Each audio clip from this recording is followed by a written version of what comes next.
Piyush, how you doing? Good. How are you, Randy? Excellent, thank you. Well, everybody, welcome to episode number 77.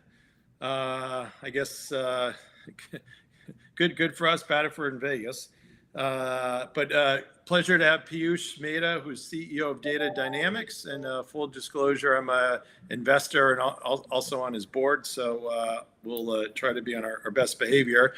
Today, we are sponsored by Sales Impact Academy, have great swag. I consider them really the Peloton app for sales training.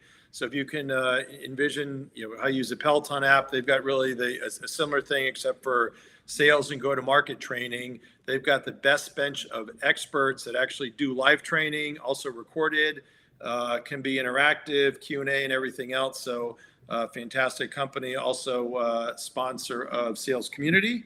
And the formal tagline is that they are the world's leading go-to-market learning platform, providing a continuous live learning solution for high-growth technology companies. Companies that I know of that enjoy it, that are customers: Gong, HubSpot, Sneak, 6sense, and certainly lots of others. So if you want to learn more, check out Sales Impact Academy. And as always, we are sponsored by Sales Community. So great site. We also have, Tucker might be able to post it, we have now until Friday, we're giving away a free year membership if you use the link salescommunity.com/free. So Tucker will hopefully be posting that pretty soon.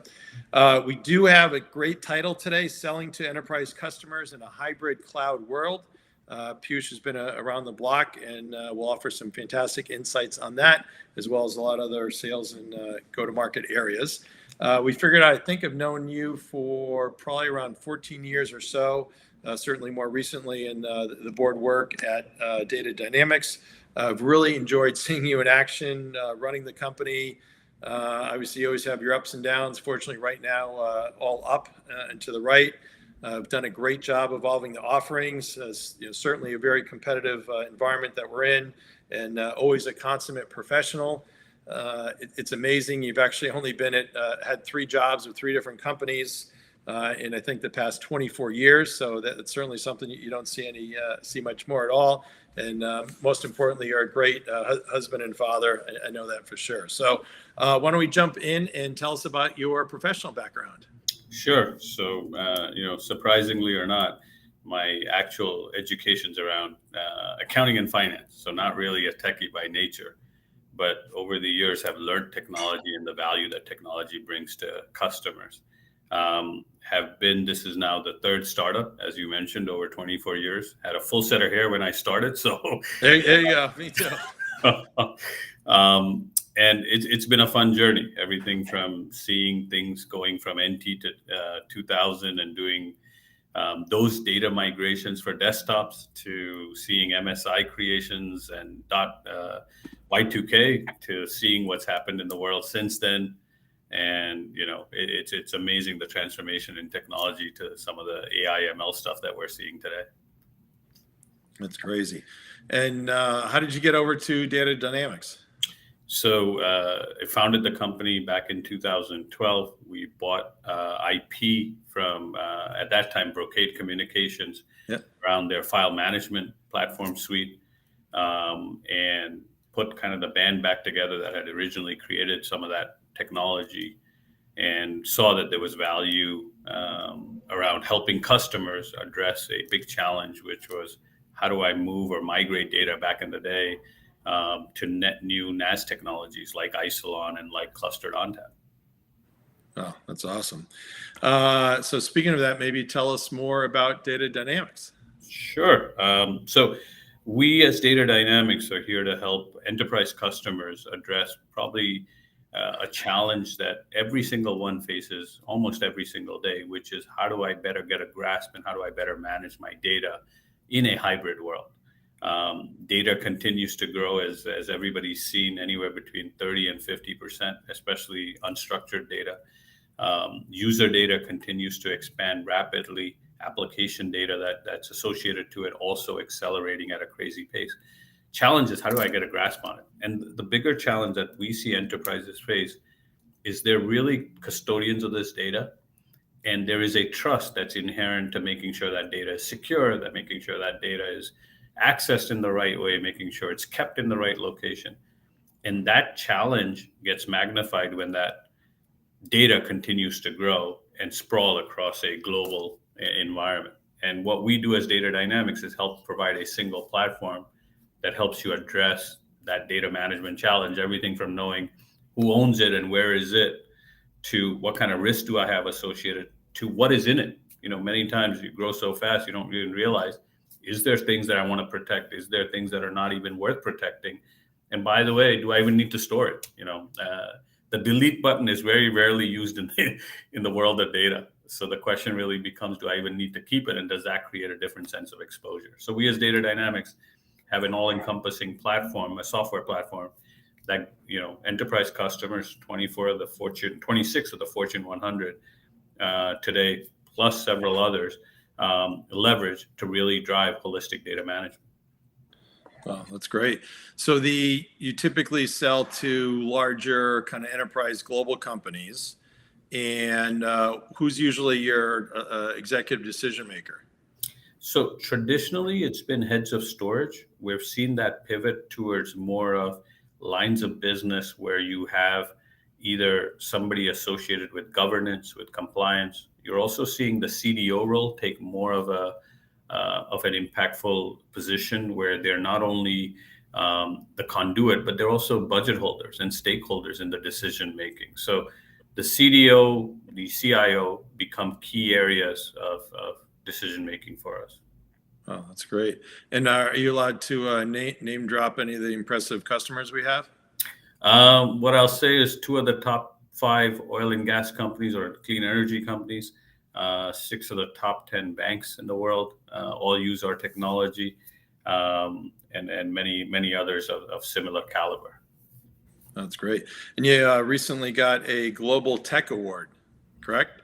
That's correct. We got a Global Tech Award. We got a DCS award, recognizing our work in helping customers accelerate their journey in a hybrid cloud. So thus the conversation around how do you help customers, accelerate the use and adoption of what's the best of both worlds. Well, that's great. Maybe tell us a bit. So obviously you've got the direct sales motion to those large global accounts. You also have some kind of indirect through probably some of the large cloud providers, also some VARs. Kind of how does your ecosystem work? Sure. So, it's an interesting time because you are seeing a pivot on who you're selling to, as I mentioned, with what we're seeing, whether it's now to a line of business or it's to the CDOs and to people that are not truly core, let's say, techie in terms of infra. And that also means a change in who do you partner with. Traditionally, the partnerships have always been large storage vendors that are going to market, and we become an accelerator to their product adoption. Yeah. Now we're seeing that, hey, they're also moving and pivoting to a data management space. And there you see companies both like a Kyndryl, like an HCL, where you're coming in with managed service providers or strategic providers. You're also seeing the cloud providers. We do a ton with Azure and Microsoft, where how do you help them not only accelerate the journey to Azure, but go provide ongoing data management and intelligence on the data that sits across their cloud.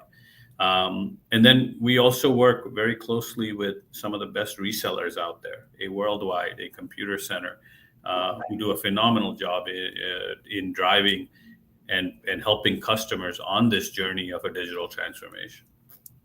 That's great. While you're naming them, any other favorite channel partners you have? So I would say Worldwide, Computer Center, Insight are all great partners and phenomenal to work with. Mainline's another one that's awesome. Great team there that we work with. Along with them, I would say the cloud providers and that ecosystem is also becoming pretty big. And obviously the managed service providers are key integral to our go-to-market. That's great. Yeah, we just, Bill Swales last week actually brought up Joe Koenig at WWT, and I totally forgot about him. So we have him signed up for March to come on. I've had John McCarthy previously at Mainline, not sure what's going on there, but it'll be interesting to see. He's done an amazing job. So Not sure about their status going forward if he's not leading the ship, so to speak. But I'll take the high road. Anyway, the other one I would mention, Randy, is from a storage partnership. We do a ton with NetApp. Have a great relationship with them. Are on their price book. We do a lot with Lenovo. Or on their global price book as well. So these are also great partners and vendors to work with. Oh, awesome. And now, what would you tell a recruit? So if you want to go on a journey that is literally a rocket ship, learn a lot, work hard, play hard, we're definitely the place to be. I think at the end of the day, everybody agrees that data is the number one focus area or the number one asset that everybody really looks at, in which case you would want to be associated with a company that's integral in helping address the challenges associated with that. So it's a fun ride. Like every rocket ship, you get speed bumps and you'll go through thunderstorms in the atmosphere. But at the same time, it's one that continues to go up and up. Gotcha. And it looks like Payal's putting in a plug for Microsoft. Yeah. Thank you, Payal. Appreciate it. There you go. And what about telling us about your culture? And I know you're especially oversteer on the, I'll say the family-friendly side. Yeah, so we've been very strong from day one on believing that we are creating a company, but at the same time we're creating family. I've found that over the years we end up spending far more time with our colleagues than we do with our own family members, and they do become family. You get to know the most personal things about them. You end up becoming their shoulder to cry on when they go through some hard times. You become the person they laugh with at their best moments, and that means that building that culture of we are truly here as family, we're there for you outside of just the 9-to-5 work environment, I think goes a long way. And it builds a relationship that I think goes way beyond just being a colleague. And I think when you have that, you build bonds, and the bonds, last a lifetime. I see it with you all the time, with all the people that, you're associated with and connected with, and the friendships you've built over the years. But it's something that we take a lot of pride in. We spend a lot of time not just talking about it, but driving it. When the pandemic, I'll give you an example that I think I'm really proud of the team. When the pandemic hit, one of the first things we did was made sure that, obviously the family members and their families were secure.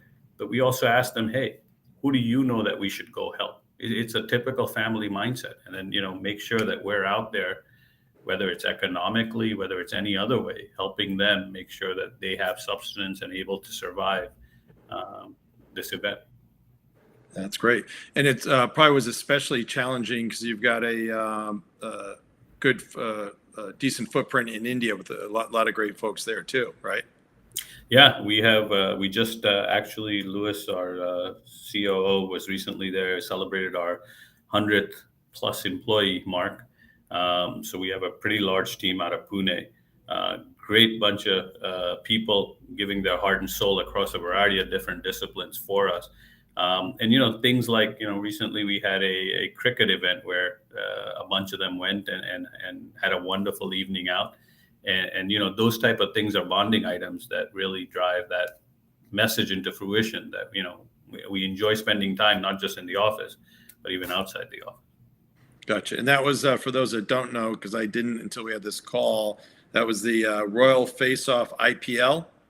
Yeah, so IPL is a cricket league formed in India, equivalent to, I guess, Major League Baseball here, or the NBA. One of the actual largest or most expensive franchises now being sold just because of the sheer interest level. You're talking about tens of millions watching each match. And it's become a real craze in India where you have different cities recruiting players from all over the world to come play for them every year, facing off night after night. Wow, that's great. So also for those watching or listening along, you can see us or hear us. We cannot see you, but feel free to ask any questions, post any comments, and we have Tucker behind the scene. So it looks like we're getting some. So Tucker, feel free to pull any of those up, and we're happy to give shout outs to anybody. So we have from Anton. I'd love to know, what do you think about the shift in B2B buying? Great question. The average buyer spends 5% of their time with the supplier. That's 95% not spent with the seller. It's true. What we've found is actually when Antoine, thanks for the question. What we found is the buyer profile is changing, but also there's influencer buying, which means that for every decision making, there's 6 to 8 people that are influencers that are key stakeholders to drive knowledge with. And one of the things that we actually do well from a marketing standpoint is making sure that we're constantly driving thought leadership with them. Because at the end of the day, we're always focused on that one person that we think has the title and is the wallet or the decision maker. But the reality is they're relying on a broader ecosystem of people that they're going to go to for guidance. What are their thoughts? What are their, have they heard of data dynamics? Do they even know what we do? And have you had a reference with them, et cetera? And if they've never heard of you, it makes it that much harder. So I would say that it is true that you spend very little time with the actual person who buys, but there is a lot of things that we can do in the ecosystem of selling with those influencers and making sure that they're well versed on the value we provide. Yeah, I mean, one of the things I always tell people is, it's great the person that you are speaking to, whether it's a decision maker or influencer, as you said, but you have to figure out, you don't know what happens behind closed doors, right? So how do you make sure you can kind of tie off, not in Willy Loman fashion, but that you're really kind of tying off to make sure you have good buy-in, making sure you have good kind of recap, follow-up notes, really tying down what they like, what they didn't like, if they're recommending you or not. And then, how do you kind of have enough propaganda, kind of slide decks or whatever, showing, here's how great you are, and here's how great you are versus the competitors, because whoever it is you're speaking to may not bring up a competitor, but maybe the peer knows somebody and positions there. So you really, on the one hand, Zoom is great, but the other hand, where it's starting to get back to face to face, but having not much face to face is hard to kind of look everybody in the eyeball at a table and get everybody together. 100% agree. But I think that's the other area, Randy, where the channel partners come in. Many times the channel partners have phenomenal relationships in these accounts. They're selling more than just our portfolio in there. So they know the ecosystem. They're able to drive that inside baseball that, we may not be privy to. So leveraging those partners becomes extremely valuable. We were recently doing a deal with a very large bank, and the rep from the channel partner really knew the customer well, knew exactly what the process would be, knew and understood what the politics would be and what that meant in terms of influencers. That also meant what it would mean positioning wise, how they would react in terms of pricing. That inside baseball is invaluable, and I think many times it's overlooked because we all sit there and say, "Oh, there's a margin being paid," but that margin has huge value. Yeah, totally. I think back, you mentioned WWT, so Joe Koenig and his team, I think were one of the we're in very early at like a Comcast, a JPMC, some other just large global companies, and they're really they help you just like you said, but there are a lot of times too they're also a fantastic resource for those large companies to likewise help figure out kind of who's who and what's what and what the best alternatives are, because they are really that trusted resource. Yeah, absolutely. They are the trusted advisor. So having their insight both for us and for the customer becomes the perfect intermediary. That's great. So let's move on to our title topic is selling to enterprise customers in a hybrid cloud world. So what are some of your insights on that? So it's a very different world out there when we're selling. What we're finding is a lot of customers are on this digital journey. Everybody, we've been talking the word cloud for several years. But when you think about enterprise customers, either you have born in the cloud applications or you have a lot of compute being used in the cloud. The data shifting to the cloud has really been relatively slow comparatively. It's getting there, but it still continues to be slow. But we're seeing a lot more of this hybrid model where, hey, I am going to use the cloud for a large majority of my things, my burst strategy, my long-term retention strategy, but I am going to keep certain applications for whatever reason running along with their associated data locally or some subset locally. And that digital journey involves making sure that you're selling to the customer, understanding their requirements and understanding their needs. They're not 100% on-prem. They may or may not be 100% in the cloud. And understanding that and understanding the customer profile, what is their data center strategy longer term? What is their data strategy longer term in terms of how they look to store it, how they look to protect it, how they look to gain value from it, becomes an interesting facet. And the other aspect to that's an aggregate challenge from a customer standpoint that you got to understand. The other is, who are your buyers in this new world of hybrid? Because what we see is a lot of decision making is going from what used to be the storage layer to actually lines of business, where they're saying, listen, I am going to control the life cycle of my data. I own it, so I should be able to manage where and how and what. So that means a shift in your buyer profile. And to us, we find that means a challenge that we need to address, which is selling to infra is a very different conversation, far more technical and techie oriented. And whereas selling to lines of business and selling to CDOs and selling to people that care more about the value that they can extract from. Yeah.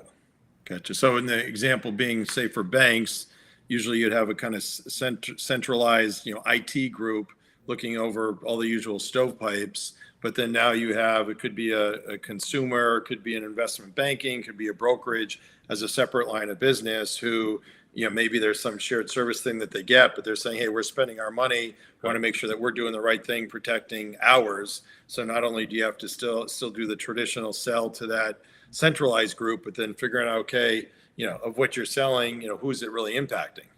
Yeah, absolutely. And the sale to the line of business, whether, in your example, whether it be retail banking, commercial banking, so for example, consumer and commercial banking in most of these large financial institutions, they're holding all the personal information of all their customers. That's critical for them. Extracting value from that data is critical in understanding spending trends, in understanding savings trends, in understanding their investment profile. All of that data becomes things that they have to safeguard because it's all on trust. And that actually is, I keep saying cash and monetary assets are no longer your number one asset. It's your digital footprint that's your number one asset, and data becomes an inherent part of that. And as such, protecting that becomes actually more valuable. So when you think about banks as custodians of your assets, think of them as managing and storing your data and managing that in a secure manner. So selling to that group means selling that value. They're not necessarily as involved in knowing IOPS or any of that aspect. Oh, it's great. It's amazing how all this has changed. Excuse me, we have from Sean. At what point in the start of the journey since 2012 did you dig into the channel relationships and reseller agreements? Did you start with tier 2 channel partners, or did you start with some of the larger ones? So good question, Sean. Because we were always with enterprise customers as our target, we had to go after the bigger resellers or the bigger, in our case, storage providers, whether that be NetApp, whether that be at that time EMC, subsequently Dell, as well as the Worldwides of the world. Worldwide is a big partner for us just because of their presence in the financial industry, amongst other areas. So, we did start with the bigger ones rather than what you would consider tier 2. Gotcha. But you also have, it could be account centric where whatever account you're selling to, the sales team has to be astute enough to say, who's your preferred channel partner? So as much as you love WWT, love to bring them in, if they already have a pre-existing relationship, a lot of times, that's kind of the easier path, right? So, I'll give you an example. We recently did a deal in Chile, and it's a 3-person reseller, but the customer likes that reseller and has a trusted relationship. So you do end up going down that path, and then you look for other opportunities with that partner once you get them educated on what the portfolio is. Oh, that's great. Yeah. Side note, Alfredo Yepes, who I love, who runs Latin America for HP, brought me down for sales calls a couple times down in Chile. Gorgeous, great spot for sure. All right, so Sean, thanks for that question. And we have from Nadav. Thanks, Nadav.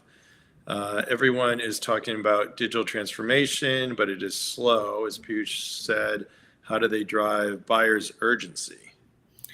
So it's a good question. And again, digital transformation is defined differently by each buyer and in each company in terms of what is their strategy and what are they trying to accomplish.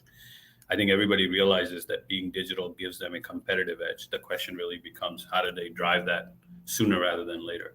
From our standpoint, the thing we focus on is that you continue to have data growth of 30, 40, 50% year over year. Data is a key aspect to extract and leverage to make your digital strategy and digital journey successful. Are you extracting and leveraging that value in an effective, efficient manner, both from an infrastructure standpoint and then from a content compliance standpoint? And if you're not, we can help you drive that knowledge, which will help you hopefully accelerate that journey. That can include both. How do I quickly transform you to the cloud so that you can take advantage of cloud native technologies that can maybe extract more value from the data that you've created or the applications that you've written? Or how do we help you do it across a hybrid model? So it is something that we continue to strive towards. Do I have a magic bullet? I don't, Nadav. If you do, I'd love to know. But it is absolutely something that we're constantly, educating on and learning from our customers about. That's great. Well, you took his bait very well. He has a cool company called Spotlight.ai that's in the value space. So, on that note, maybe talk about from a value selling perspective. On the one hand, a lot is the same from 20 years ago, and on the other hand, a lot is different. What are your observations? So, one thing that I've seen as far as the value sale, customers care about cost savings, but cost savings are not necessarily the only priority. If you go in and say, well, I can save you 2 million, 5 million, if a customer is spending $1 billion in an IT budget, you're really not making a major dent in their strategic play, even though you may have incremental value. So the real value that we address is risk mitigation. And that risk mitigation value, whether it's compliance and governance, has far more relevance. I mean, today, everybody wants to make sure data security, ransomware is a constant term that people are addressing. Ensuring data security, data sovereignty, all of that becomes far more relevant for them.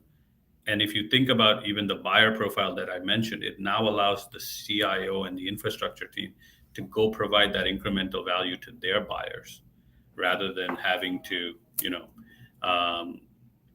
purely provide just the silo. Yep. So it's a different market. I would say the ROI is a given. I mean, it's table stakes. If you don't have an ROI and preferably in year, it's hard to get even a foothold in the door. Absolutely. All right, Tucker, you want to keep pulling? As a reminder, we have Piyush Mehta, who is CEO of Data Dynamics. So feel free to continue to ask any questions or post any comments. So we have from Michael, how do you address sales rep challenge of selling value and tech sale? So maybe just means the challenge of value selling. So I would say this: it's making sure that you find the right salespeople that understand the value of what you are bringing to the customer by understanding the customer's pain points. Many times when we're selling, get so wrapped up in positioning ourselves and our capabilities and our product sets that we don't take a step back and listening to the customer pain point. Once you understand customer pain points, it's much easier to position how you can help them. And when you can do that correctly, you become that trusted partner, trusted vendor, trusted advisor, and that becomes a longer term relationship. Our sales cycles are 6, 9, sometimes 12 months. So it's not like you're going in today and saying, how many of these would you like to buy? And that requires us first getting educated on their pain points. As I mentioned, digital journey is different for each person in terms of where they're at, how they look at it. And then taking that and saying, okay, how can we help you? And sometimes we can't, sometimes they're at a point where we say, hey, this may not be the right time and place. Here's what we recommend. and we'll come back. And that actually works as being that trusted advisor, knowing when to say I can help and when we can't. That's great. And I think it's still confidential, so I won't say Michael's company, but he has a cool one. I call it kind of Moneyball for sales, which has a lot of ramifications, but hopefully I'm okay to say that. Anyways, thanks, Michael. So from Sean, when did you see your return on investment with the larger channel partners? I'll take a swag at that because I see some, smaller stage, earlier stage companies, no offense, but a lot of times I'll say the engineering centric CEOs think, okay, we have channel partners, all we got to do is sign them up and they're just going to go sell stuff. And, I would argue, as I'm sure you'd agree, that that's certainly not the case.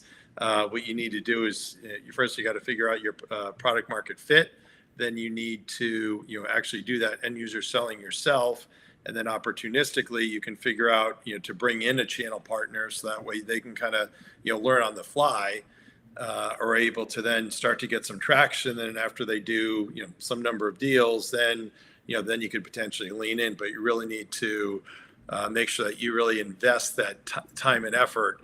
And all too many times I see CRO friends that say, "Geez, I can't believe this." The board or the CEO thinks we can just spin up these channel partners over nothing without any appropriate help or support. So I answered a part of the question he didn't really ask. So you can take a stab at answering the direct question.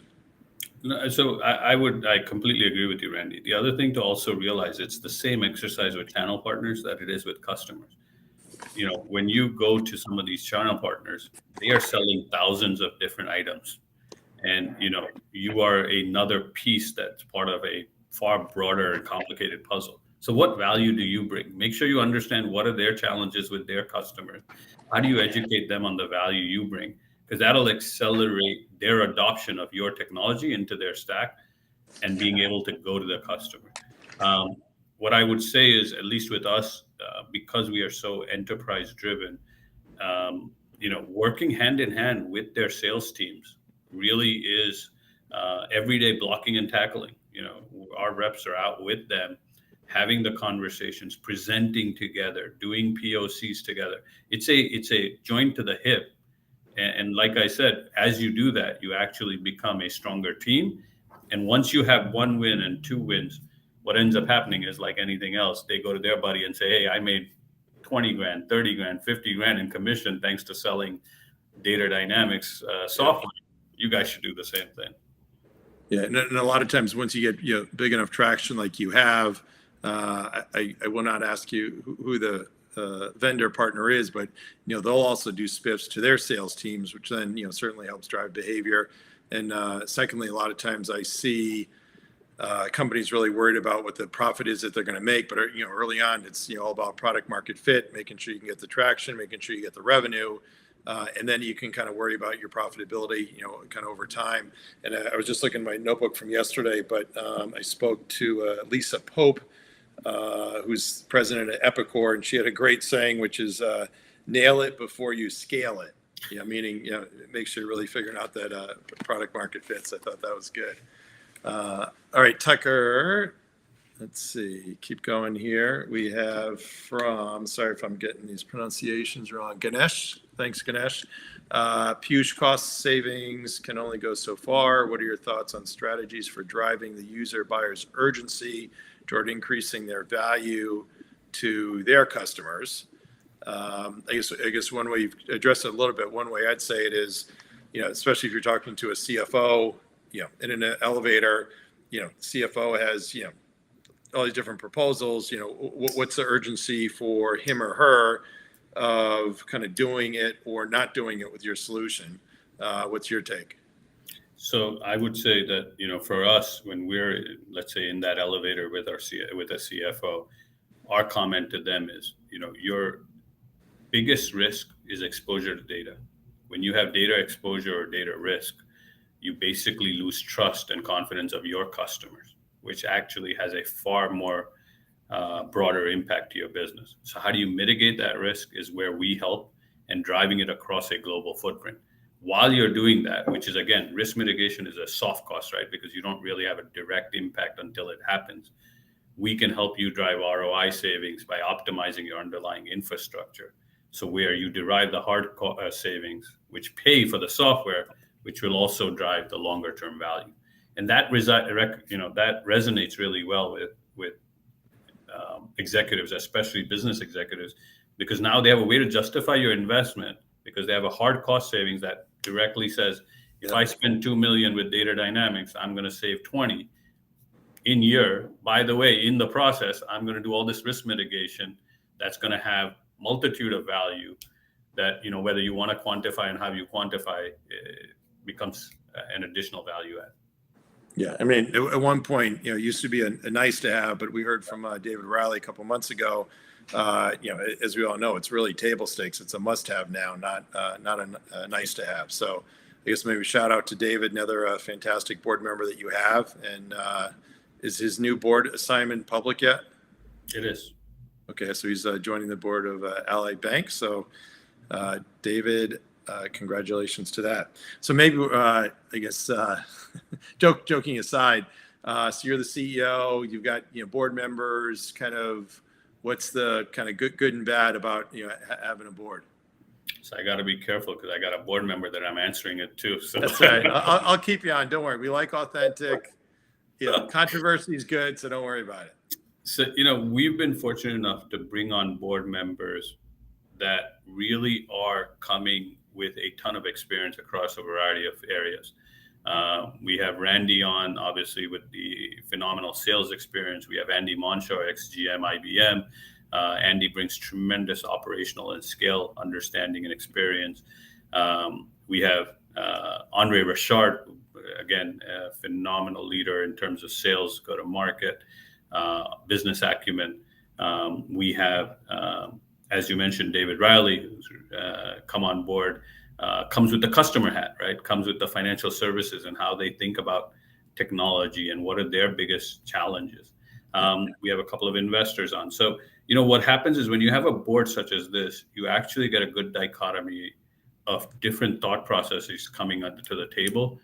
And I think the one thing we really did smart that I appreciate the board members for also is, we're not here with individual intent. We are here to do what is best interest for Data Dynamics. And when we're meeting at these board meetings, typically, and I've been part of some in my past company, you're wrangling over who gets to talk and what are their positioning, and each investor has a different agenda. Whereas here, I think, all 7 of us are there to make one thing happen, which is how do we make the company successful and how do we grow quicker, sooner, faster. And I think that's something that I would recommend to any entrepreneur, any CEO is pick board members wisely because they can be a huge asset. People like Randy, David, and others that are on my board, I talk to them on a regular basis. I use counsel from them literally, whether it's a text or a phone call on a weekly basis. That makes it fun, but it also keeps them as informed in the day-to-day activities so that you're not just meeting once a quarter and throwing a deck at them. And I would say it's an important asset for every CEO, especially growth stage companies, to have a very strong relationship with board members that's interpersonal, that you can go to them without having formality. Yeah, absolutely. What about any negatives? You know what? They're not really negative. So when you have a board member like Randy, he's either skiing while he's sometimes on some of these board calls, or he's on a treadmill. He's like multitasking, like to the T. So that's always entertaining. We always start our board meetings with asking Randy, "Where in the world are you today?" So that's always fun. So we had to get that in. But I would say this: I think it's been a pleasure to work with each of you and each of the guys that are on the board, because you really do care for what's in the best interest of the company. All right, you're not on CNN or Fox Business. I had to be politically aligned there. So you're just giving the nice answer, but certainly it's been great working with you. So we have a Sales Impact Academy as our sponsor. So maybe bring up, do you have any best practices around training that you use? And I know, full disclosure, you don't use Sales Impact Academy. You knew nothing of them before this. So what are your thoughts around training? So it's important to train. I think for us, we've built some internal capabilities that allow us to get people onboarded and up to speed. I think one of the main things that we see quite a bit of is making sure that they are shadowing somebody in the field and watching them, whether it's through Zoom calls or attending meetings and watching them in the process. And then it's just practice, practice, practice. You know, what I'd say is you got to know your pitch, you got to know how to captivate and get your audience's attention. And it's something that we spend a lot of time on making sure that when you come on board, you're spending the time and the investment in getting the learning. And things like Sales Impact Academy are great examples of ways that you can drive that so that you have a process in place to scale. Absolutely. And I don't know if anybody's on from Sales Impact Academy, but feel free to ask them any questions if you want as well. Now, what about you've got a charity that you just went on the board of called IAT, has positive impact for girls. And I know you're very involved in your time and money with other charities as well. Tell us more. So IAT is a fantastic charity. I've been associated with them as a donor for the past 4+ years. And it's all around, you know, 1 in every 4 girls in India drops out of school when they hit puberty. And the whole concept of menstruation and the process that they go through is shunned upon. And even in today's world, in 2022, it's a reality, 1 in 4.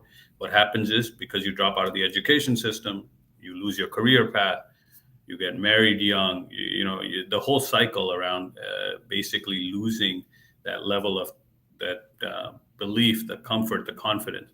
And what IAT has done is partnered with a charity in India that actually goes and educates girls, educates schools, educates parents on, hey, A, this is a normal act of nature. B, here are things you can do for hygiene and protection and other things.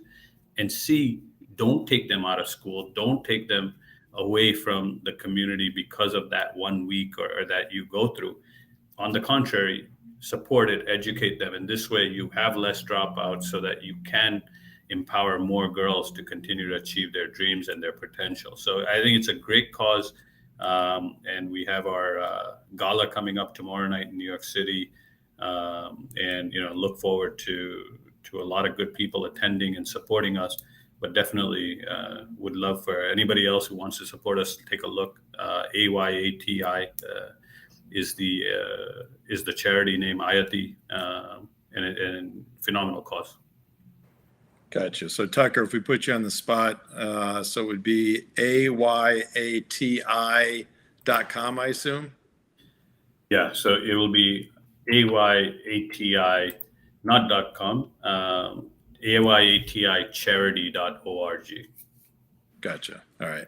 And if we don't get to that now, Tucker, we can certainly put it in the recap as well. There you go. There you go. Awesome. Thanks. What about some examples of sales leaders that you respect and why? So a ton of them. Obviously, you come to top of mind being here. That's I've learned a lot from you over the years. The one thing that I am always amazed by with all the leaders that I have spoken with and I respect highly is their ability to win the trust of their customers and the ecosystem that they built. I mean, today, I think you and I talk every week, either by text or by phone, and you will do intros literally on the fly. And every intro, the person responds, which means they respect you. They respect and value your time for doing the intro, and they know you wouldn't waste their time. This is true of every sales leader. Andre Richard, the intros that Andre has helped make at some of the cloud providers, at some of the strategic partners, has been invaluable. And then I've had the privilege and pleasure of meeting people like Tom Mendoza, who are just phenomenal in their vision, in their thoughts around culture and how do you drive that. And then more importantly, the way they built those trusted relationships within the ecosystem. So I think the one common theme I see is trust across all of you guys that really resonates well. And it's longer term relationships. You're not looking for a short-term outcome and that's it. The trust comes as a result of you making sure that they're taken care of, not just for one sale, but it's building that lifetime friendship and partnership.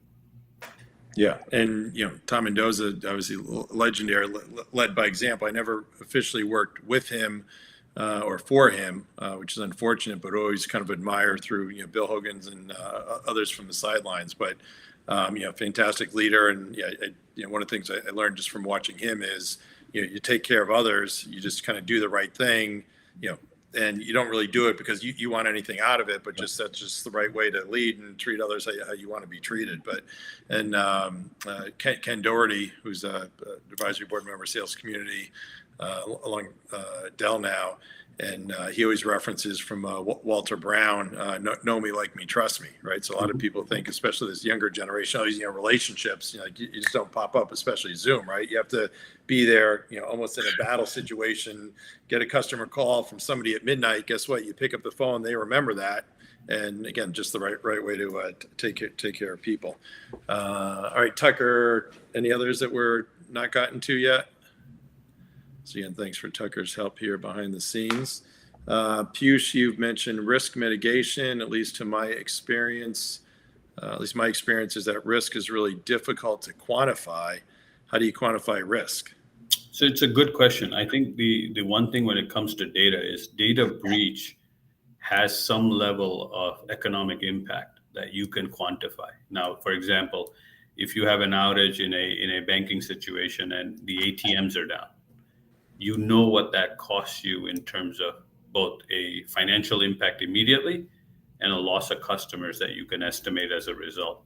And those type of historical numbers can be used as a way to quantify the risk. So what does downtime cost you? And usually there is some number that's associated to downtime, associated to whether it's a financial, it's a healthcare. If you have a clean energy company and they're doing something in terms of extracting power, if that extraction is out for every second, every minute, they have a production impact. They usually have some understanding of that. So it's making sure you're driving that knowledge. And that's also something that's homework done by the sales team, right? Knowing your customers and knowing what that downtime impact is, both in terms of hard costs and soft costs. Gotcha. And I just realized I forgot one of your customer examples from BP. I don't know if I'm allowed to say the name or not, sorry. But 600 terabytes of data was migrated into Azure in just 20 days with StorageX. That's correct. So we have a lot of customers that in their digital journey, although the digital journey may be several years, have hard timelines that come into play. And meeting those hard timelines really requires technology that can scale and have the ability to understand enterprise nuances when it gets deployed. So in this example, being able to deploy extremely quickly, being able to scale it to meet their requirements, and then being able to drive their data mobility, but in a smart way, including the security associated to it, is a classic example of understanding and having enterprise technology expertise. Yeah, that's great. So I want to make sure I got that one in there for the customer example. Let's see. What about advice that you've received and advice that you'd give to your younger self? A ton. I think one of the most important things is making sure that you spend the time to do your homework before you go and approach customers. Many times we're out there in a rush trying to get into an account, trying to go meet with so-and-so, but do your homework and understand the ecosystem. Also, building partnerships is extremely important because you learn a lot from your partners about that ecosystem and about those people. So you have a much more rounded approach rather than just a single threaded one. The other thing is learning technology. As I mentioned, I'm an accounting finance major. I'm not a techie by any means, but when you sell into technology, understanding technology, at least at certain level, is important. I know in my company prior, we used to do a lot of work with EMC, and people used to say, well, the EMC reps have phenomenal personality and have this ability to make relationships work. Yeah, but they knew their tech. They weren't hands-on, but they knew how to articulate the value of a VMAX, and they knew what a DMX did, and they knew it well. And that goes a long way. So making sure you know your tech is also just as important, I would say. Oh, that's great. So if Nour was here, he'd ask for a PG Randy story. So you don't have to, I don't know if you have anything, not to put you on the spot. So, I don't really have a full PG Randy story. First of all, I do want to say that, I see all the highlights from your baseball, from your sons. So I hope that Alabama is doing well. Saw yesterday, you guys did pretty well. Look at that. There you go. Roll Tide. You got a, yeah. So if I brag, last night he got a home run, 2 singles, hit by pitch, stole a base, wow. and 2 RBIs. So that's a good night. That's a very good night. So if I'm a Yankee fan, so maybe Randy, you can send him over to the Bronx. I don't see it. As a Red Sox fan, it's tough. But anyway, we'll take take whatever we can get. Anyway, so Piyush, you've been a fantastic guest. Didn't get to any number of the questions I thought we were going to get to. So for those that ask questions, thank you very much. Also, feel free to share with any friends. Tucker does a great job posting this kind of all over the place. Kind of depending upon the week, we usually get between 1,000 and 12,000 views on it after the fact. And certainly thank you to Sales Impact Academy for sponsoring this. And Tucker is reminding me we have a free year membership if you want to get it now until Friday the 13th. It's salescommunity.com/mayfree. So I'd say no brainer if you want to learn more, sell more, network more. We're kind of we are the home of the CRO, or anybody aspiring to be a CRO, but certainly individual contributors as well can get a lot of great insights there. And next week, it's going to be episode number 78. We have Max Altschuler, who is from Outreach, and I'm sure that'll be a great session as well. So any closing comments, Piyush?